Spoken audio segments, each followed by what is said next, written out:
ಈ ವರ್ಷ April 1ರಿಂದ September 7ರವರೆಗೆ 111 ಮಾನವ ಜೀವಿಗಳು ಹಾನಿಯಾಗಿದೆ. Human loss 111. ಅವ್ರಿಗೆಲ್ಲರಿಗೂ ಪರಿಹಾರ ಕೊಟ್ಟಿದೆ. 5 ಲಕ್ಷ ರೂಪಾಯಿನಂತೆ ಪರಿಹಾರ ಕೊಟ್ಟಿದೆ. 5.5 ಕೋಟಿ ಪರಿಹಾರವನ್ನು ಕೊಟ್ಟಿದೆ. ಆಮೇಲೆ 1110 ಜಾನುವಾರುಗಳ ಜೀವ ಹಾನಿಯಾಗಿದೆ. ಅವುಗಳಿಗೆ 1.52 ಕೋಟಿ ಪರಿಹಾರ ಕೊಟ್ಟಿದೆ. 651 ಮನೆಗಳು ಸಂಪೂರ್ಣ ಹಾನಿಯಾಗಿದ್ದಾವೆ. ಅವುಗಳಿಗೂ ಕೂಡ ಪರಿಹಾರ ಕೊಟ್ಟಿದೆ. Chief Minister Siddaramaiah announced that 111 people have died due to rain-related incidents since April 1st in the state. The state government has provided 5 lakh rupees compensation to each affected family, totaling approximately 5.5 crore rupees. The monsoon has also caused significant property damage, with 651 houses fully destroyed and 9,087 partially damaged. Compensation has been paid in 649 full loss cases and 8,608 partial damage cases amounting to 24.3 crore rupees. In addition, 766 livestock deaths were reported, with 1.52 crore rupees in compensation released to farmers. Crop losses span over 5.2 lakh hectares, covering both agriculture and horticultural produce. The Chief Minister emphasized that affected families should also receive housing support under government schemes. He directed officials to complete urgent repairs at the Tungabhadra Dam before water is released for the first drop, noting that tenders are underway for replacing 32 crest gates with 8 ready for installation. This year's monsoon rainfall from June to early September was 4% above normal, with some districts receiving over 20% excess rainfall, while Chamarajanagar faced a 24% deficit. Currently, major reservoirs hold 840.52 TMC of water, slightly less than last year's 856.17 TMC. ಈ ವರ್ಷ ವಾಡಿಕೆ ಮಳೆಗಿಂತ 4% ಜಾಸ್ತಿ ಆಗಿದೆ. ಅಂದರೆ ವಾಡಿಕೆ ಮಳೆ 720 millimetre ಆಗಬೇಕಾಗಿತ್ತು.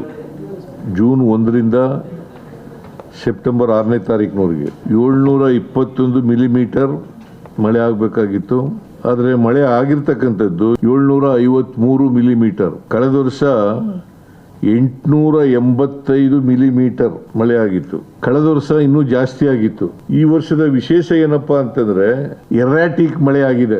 ಈ ಬೀದರ್ನಲ್ಲಿ 1% ಮಳೆ ಕಡಿಮೆ ಆಗಿದೆ, ವಾಡಿಕೆ ಮಳೆಗಿಂತ ಕಡಿಮೆ ಆಗಿದೆ. ಬೀದರ್ ಜಿಲ್ಲೆನಲ್ಲಿ ಕೆಲವು ಪ್ರದೇಶಗಳಲ್ಲಿ 22 ಸೆಂಟಿಮೀಟರ್ ಮಳೆ ಆಗಿದೆ. ಹಾಗಾಗಿ ಬೆಳೆ ಹಾನಿ ಜಾಸ್ತಿ ಆಗಿದೆ. ಇನ್ಫ್ರಾಸ್ಟ್ರಕ್ಚರ್ ಹಾನಿನೂ ಕೂಡ ಜಾಸ್ತಿ ಆಗಿದೆ. ಅದಕ್ಕೆ ಎಲ್ಲ ಡಿಸಿಗಳಿಗೆ ಹೇಳಿದ್ದೀನಿ, ಎಲ್ಲ ಜಿಲ್ಲಾಧಿಕಾರಿಗಳಿಗೆ 1 ವಾರ ಅಥವಾ 10 ದಿನಗಳೊಳಗಡೆ ಬೆಳೆ ಹಾನಿ ಬಗ್ಗೆ, ಇತರ ಹಾನಿ ಬಗ್ಗೆ ಜಾಯಿಂಟ್ ಸರ್ವೆ ಮಾಡಿಸಿ ಸರ್ಕಾರಕ್ಕೆ ವರದಿಯನ್ನು ಕೊಡಬೇಕು ಅಂತೇಳಿ ಮಾಡಿಸಿದ್ದೀವಿ. ಈ ವರ್ಷ ಇಲ್ಲಿವರೆಗೆ 80,76,000 ಹೆಕ್ಟೇರ್ ಪ್ರದೇಶದಲ್ಲಿ ಬಿತ್ತನೆ ಆಗಿದೆ. 80.76 ಲ್ಯಾಕ್ ಹೆಕ್ಟೇರ್ ಬಿತ್ತನೆ ಆಗಿದೆ. ಕಳೆದ ವರ್ಷ ಇದೇ ಸಂದರ್ಭದಲ್ಲಿ 78,73,000 ಹೆಕ್ಟೇರ್ ಬಿತ್ತನೆ ಆಗಿತ್ತು. ಅಂದ್ರೆ ಈ ವರ್ಷ ಜಾಸ್ತಿ ಆಗಿದೆ. ಈ ಮಳೆಯಿಂದ ಹಾನಿಯಾಗಿರ್ತಕ್ಕಂಥದ್ದು, ಬೆಳೆ ಹಾನಿಯಾಗಿರ್ತಕ್ಕಂಥದ್ದು ಪ್ರದೇಶ ಎಷ್ಟಪ್ಪ ಅಂತಂದ್ರೆ 5,20,663 ಹೆಕ್ಟೇರ್ಗಳಷ್ಟು ಬೆಳೆ ಹಾನಿಯಾಗಿದೆ. ಎಲ್ಲ ಇಡೀ ರಾಜ್ಯದಲ್ಲಿ. ಕೆಲವು ಜಿಲ್ಲೆಗಳಲ್ಲಿ ಜಾಸ್ತಿ ಆಗಿದೆ. ಕಲಬುರಗಿ, ಗದಗ, ಧಾರವಾಡ, ಬೀದರ್, ಬೆಳಗಾವಿ, ಬಾಗಲಕೋಟೆ, ಹಾವೇರಿ, ವಿಜಯಪುರ ಈ ಜಿಲ್ಲೆಗಳಲ್ಲಿ 5,19,593 ಹೆಕ್ಟೇರ್ ಪ್ರದೇಶದಲ್ಲಿ ಬೆಳೆ ಹಾನಿಯಾಗಿದೆ. ರಾಜ್ಯದಲ್ಲೆಲ್ಲ ಆಗಿರ್ತಕ್ಕಂಥದ್ದು 5,20,863. ಈ ಜಿಲ್ಲೆಗಳಲ್ಲಿ 5,19,596 ಹೆಕ್ಟೇರ್. ಈ ವರ್ಷ ಏಪ್ರಿಲ್ 1ರಿಂದ ಸೆಪ್ಟೆಂಬರ್ 7ರವರೆಗೆ 111 ಮಾನವ ಜೀವಿಗಳು ಹಾನಿಯಾಗಿದೆ. Human loss 111. ಅವ್ರಿಗೆಲ್ಲರಿಗೂ ಪರಿಹಾರ ಕೊಟ್ಟಿದೆ. 5 ಲಕ್ಷ ರೂಪಾಯಿನಂತೆ ಪರಿಹಾರ ಕೊಟ್ಟಿದೆ. 5.5 ಕೋಟಿ ಪರಿಹಾರವನ್ನು ಕೊಟ್ಟಿದೆ. ಆಮೇಲೆ 1110 ಜಾನುವಾರುಗಳ ಜೀವ ಹಾನಿಯಾಗಿದೆ. ಅವುಗಳಿಗೆ 1.52 ಕೋಟಿ ಪರಿಹಾರ ಕೊಟ್ಟಿದೆ. 651 ಮನೆಗಳು ಸಂಪೂರ್ಣ ಹಾನಿಯಾಗಿದ್ದಾವೆ, ಅವುಗಳಿಗೂ ಕೂಡ ಪರಿಹಾರ ಕೊಟ್ಟಿದೆ. ಹ್ಯೂಮನ್ ಲಾಸ್ಗೆ ಪರಿಹಾರ ಕೊಟ್ಟಿದ್ದೀವಿ, ಜಾನುವಾರುಗಳಿಗೆ ಪರಿಹಾರ ಕೊಟ್ಟಿದ್ದೀವಿ, 651 ಮನೆಗಳಿಗೆ ಪೂರ್ಣ ಪರಿಹಾರ ಕೊಟ್ಟಿದ್ದೀವಿ. ಭಾಗಶಃ ಹಾನಿಯಾಗಿರ್ತಕ್ಕಂಥ ಮನೆಗಳು 9,087 ಮನೆಗಳು. ಸುಮಾರು ಇವಕ್ಕೆ ಈ ಮನೆಗಳಿಗೆ ಕೊಟ್ಟಿರ್ತಕ್ಕಂಥ ಪರಿಹಾರ 24,30,00,000. ಮೂಲಭೂತ ಸೌಕರ್ಯಗಳು ಹಾನಿಯಾಗಿರ್ತಕ್ಕಂಥದ್ದು 683 ಕಿಲೋಮೀಟರ್ ರಾಜ್ಯ ಹೆದ್ದಾರಿ, 1,383 ಕಿಲೋಮೀಟರ್ ಜಿಲ್ಲಾ ಹೆದ್ದಾರಿ, 5,558 ಕಿಲೋಮೀಟರ್ ಗ್ರಾಮೀಣ ರಸ್ತೆಗಳು, 656 ಸೇತುವೆಗಳು ಮತ್ತು ಕಟ್ಟಡಗಳು, 1,877 ಶಾಲಾ ಕಟ್ಟಡಗಳು, 160 ಪ್ರಾಥಮಿಕ ಆರೋಗ್ಯ ಕೇಂದ್ರಗಳು, 1,018 ಅಂಗನವಾಡಿಗಳು, 25,279 ವಿದ್ಯುತ್ ಕಂಬಗಳು, 819 ಟ್ರಾನ್ಸ್ಫಾರ್ಮರ್ಗಳು. ಆಮೇಲೆ ಈ ಸಾರಿ ಒಂದು ಸಮಾಧಾನವಾದಂಥ ವಿಚಾರ ಏನಪ್ಪಾ ಅಂತಂದ್ರೆ, ಎಲ್ಲ ಜಲಾಶಯಗಳು ಕೂಡ ತುಂಬಿದ್ದಾವೆ. ವಿದ್ಯುತ್ ಜಲಾಶಯಗಳು, ಕಾವೇರಿ ಜಲಾನಯನ ಪ್ರದೇಶದ ಜಲಾಶಯಗಳು ಮತ್ತು ಕೃಷ್ಣ ಜಲಾನಯನ ಪ್ರದೇಶದ ಜಲಾಶಯಗಳು.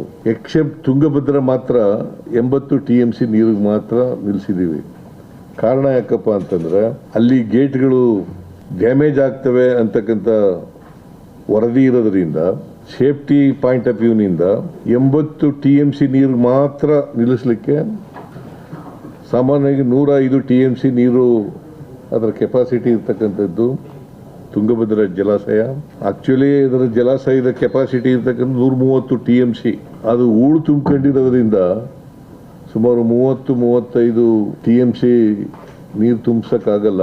ಅದಕ್ಕೋಸ್ಕರ 105 TMC ಈಗ ಕೆಪಾಸಿಟಿ ಈಗಿದ್ರೂ ಕೂಡ ನಾವು 80 TMC ವರೆಗೆ ಮಾತ್ರ ನೀರು ತುಂಬಿಸ್ತಕ್ಕಂಥ ಕೆಲಸ ಮಾಡಿದ್ದೀವಿ.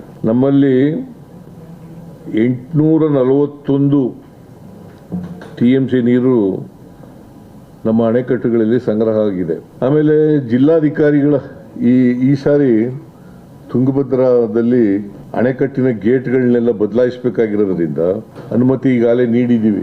ಬೇಗ ಮಾಡಬೇಕು ಅಂತ ಒತ್ತಾಯನ ಮಾಡಿದ್ದೀವಿ. ಯಾಕಂದರೆ ತುಂಗಭದ್ರಾ ಅಲ್ಲಿ ಒಂದು ಪ್ರಾಧಿಕಾರ ಇದೆ. ನಾವು ಆಂಧ್ರ, ತೆಲಂಗಾಣ 3 ರಾಜ್ಯಗಳು ಪ್ರಾಧಿಕಾರ ಇರೋದ್ರಿಂದ ನಾವು ಒತ್ತಾಯ ಮಾಡಿದ್ದೀವಿ. ಆದಷ್ಟು ಜಾಗ್ರತೆ ಇದನ್ನ ಗೇಟ್ಗಳನ್ನು ಬದಲಾಯಿಸಿ ದುರಸ್ತಿ ಮಾಡಿಸಿ ನೆಕ್ಸ್ಟು ಮುಂಗಾರು ಮಳೆ ಬರೋದಕ್ಕಿಂತ ಮುಂಚಿತವಾಗಿ ಆಗಬೇಕು ಅಂತಕ್ಕಂಥ ಸೂಚನೆಯನ್ನು ಕೊಟ್ಟಿದ್ದೀವಿ, ಒತ್ತಾಯವನ್ನು ಕೂಡ ಮಾಡಿದ್ದೀವಿ. ಮತ್ತು ಜಿಲ್ಲಾಧಿಕಾರಿಗಳ PD ಅಕೌಂಟ್ನಲ್ಲಿ 1,385.21 ಕೋಟಿ ರೂಪಾಯಿಗಳಿದೆ. ದುಡ್ಡಿಗೆ ತೊಂದರೆ ಇಲ್ಲ. ಅದಲ್ಲದೆ ರೆವಿನ್ಯೂ ಡಿಪಾರ್ಟ್ಮೆಂಟ್ ಹತ್ರ ಕೂಡ ದುಡ್ಡಿದೆ. ಬೇಕಾದರೆ ಯಾರು PD ಅಕೌಂಟ್ನಲ್ಲಿ 35 ಕೋಟಿ, 40 ಕೋಟಿ, 45 ಕೋಟಿ ಈ ಥರ ಎಲ್ಲ ದುಡ್ಡಿದೆ, ಬೇಕಾದರೆ ಇಮಿಡಿಯೇಟ್ ಆಗಿ ಹೆಚ್ಚುವರಿ ಹಣ ಕೊಡ್ತಕ್ಕಂಥ ಕೆಲಸವನ್ನು ಮಾಡ್ತೀವಿ. ಅದಕ್ಕೆ ಸರ್ವೆ ಕೆಲಸ ಮುಕ್ತಾಯ ಆಗಿದೆ ಅಂತ ಯಾರು ಹೇಳ್ತಾರೆ ಅವರಿಗೆ ಕೂಡಲೇ ಪರಿಹಾರವನ್ನು ಕೊಡ್ತೀವಿ. ಅದಕ್ಕೆ 10 ದಿನ ಟೈಮ್ ಕೊಟ್ಟಿದ್ದೀವಿ. 10 ದಿನದೊಳಗಡೆ ಜಂಟಿ ಸರ್ವೆ ಮಾಡಿಸಿ ವರದಿಯನ್ನು ಸಲ್ಲಿಸಬೇಕು. ಅಥವಾ ಕೆಲವರು ಇನ್ನೂ ಮುಂಚಿತವಾಗಿ ಮಾಡಿದ್ರೆ ಅವ್ರಿಗೆ ಪರಿಹಾರ ಕೊಡ್ತಕ್ಕಂಥ ಕೆಲಸವನ್ನು ಮಾಡ್ತೀವಿ. ಈಗ ಭಾಳ ಜಿಲ್ಲೆಗಳಲ್ಲಿ ಬೆಳೆ ಹಾನಿ ಭಾಳ ಕಡಿಮೆ ಆಗಿದೆ. ಮತ್ತು ಇನ್ನೊಂದು ವಾಡಿಕೆ ಮಳೆಗಿಂತ ಕಡಿಮೆ ಆಗಿರ್ತಕ್ಕಂಥ ಜಿಲ್ಲೆ ಯಾವುದಪ್ಪ ಅಂತಂದರೆ ಚಾಮರಾಜನಗರ ಜಿಲ್ಲೆ. ಚಾಮರಾಜನಗರ 12 -12, ಮೈಸೂರು -11, ಚಿಕ್ಕಮಗಳೂರು -10, ಬಳ್ಳಾರಿ -10, ಶಿವಮೊಗ್ಗ ಮಲೆನಾಡಾದರೂ ಕೂಡ -9, ಬೆಂಗಳೂರು ದಕ್ಷಿಣ -7, ಚಿಕ್ಕಬಳ್ಳಾಪುರ -7, ಕೋಲಾರ -4, ಬೀದರ್ -1 ಈ ಜಿಲ್ಲೆಗಳಲ್ಲಿ ಕಡಿಮೆ ಆಗಿರ್ತಕ್ಕಂಥದ್ದು. ಆದರೆ ಕೇಂದ್ರ ಸರ್ಕಾರದ ನಾರ್ಮ್ಸ್ ಪ್ರಕಾರ 19% ಗಿಂತ ಕಡಿಮೆ ಇದ್ದರೆ, ವಾಡಿಕೆ ಮಳೆಗಿಂತ ಕಡಿಮೆ ಇದ್ದರೆ ಅದನ್ನು ಬರಗಾಲ ಅಂತ ಡಿಕ್ಲೇರ್ ಮಾಡಕ್ಕೆ ಬರಲ್ಲ. ನಿಜ ಹೇಳಬೇಕು ಅಂದರೆ ಚಾಮರಾಜನಗರದಲ್ಲಿ ಈಗ ಆಸ್ ಇಟ್ ಈಸ್ ಬರಗಾಲ ಇದೆ. ಮತ್ತು ಈ ತಿಂಗಳಲ್ಲಿ ಹವಾಮಾನ ಮುನ್ಸೂಚನೆ ಪ್ರಕಾರ ಮಳೆ ಆಗ್ತಕ್ಕಂಥ ಸಾಧ್ಯತೆ ಇದೆ.